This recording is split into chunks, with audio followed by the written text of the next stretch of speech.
In honor of Prostate Cancer Awareness Month, we've invited an expert in the field to join us today to share the latest statistics about prostate cancer, the newest treatments as well, and how to notice early warning signs. Let's welcome Robert Pugach with Pacific Coast Urology. How you doing, buddy? Good morning. Nice to see you. Welcome back. Thank you. Good to see you, too. So let's talk a bit about early signs of prostate cancer that may be overlooked. What are those? One of the problems with prostate cancer is there are no really good early signs other than screening that we do with a blood test called a PSA and a prostate examination.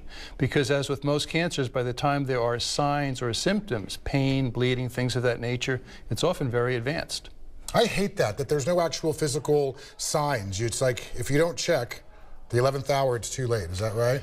It is. Skin cancers are one thing. You can see them, you go to your dermatologist and he looks at something and it's pretty easy to make a diagnosis. Internal issues though, you need some type of imaging or some type of examination, which is why we strongly recommend an annual screening examination for men. So why are more men being diagnosed with prostate cancer every year? In part, we have better diagnostic techniques. Another issue, though, is it's not necessarily that more men are being diagnosed. We're diagnosing it later, and we're seeing more advanced prostate cancer because many men are delaying diagnosis and delaying screening. There's a delaying again. All right, let's talk about some contributing factors to this disturbing trend. Part of it is environmental. There's no question about that. In certain parts of the world, there are higher incidences of prostate cancer than others. In Japan, for example, the incidence of prostate cancer is very low. In the United States, it's quite high. We know there are certain ethnic variations. Black men have 1.5 times the incidence of developing prostate cancer compared to Caucasian men, and 2.5 times the rate of death compared to Caucasian men.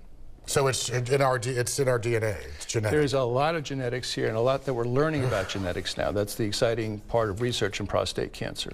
So when should one take this seriously? What's the age? If there's no family history of prostate cancer, age 50. Although there's a Swedish study that suggests age 40, but every year after that, for most men, we should be screened. There is controversy about that, and that's one of the problems. You know, back in the day when we didn't do prostate cancer screening with PSA, we were losing about 50,000 men per year in the United States to prostate cancer. With PSA screening, that number went down to 25,000. But we got very complacent and said, you know what, maybe we don't have to screen as much, maybe we don't have to be as aggressive with treatment. Now the number's going back up. We're going to go to 30,000 this year. So screening is hugely important. In fact, that's how my prostate cancer was diagnosed and I was treated last year. Whoa! So you've experienced all of this? Yeah. Wow. My brother had prostate cancer 11 years ago. I knew I was going to get it because a family history of prostate cancer dramatically increases your risk, which means screening is even more important. So I had my test every single year. As soon as my blood test was a little bit abnormal, I had my biopsy. It showed cancer. I had early treatment. And as with most cancers, when it's diagnosed at an early stage, treatment is much easier than when it's advanced. So that's a good case scenario right there. Let's talk about sound waves destroying cancer cells. Is that real? It is real. In fact, it is the way that I had my prostate cancer treated. It's been around for almost 20 years. The United States was rather late to the game. There are 46 countries that have that technology. We were the 46th.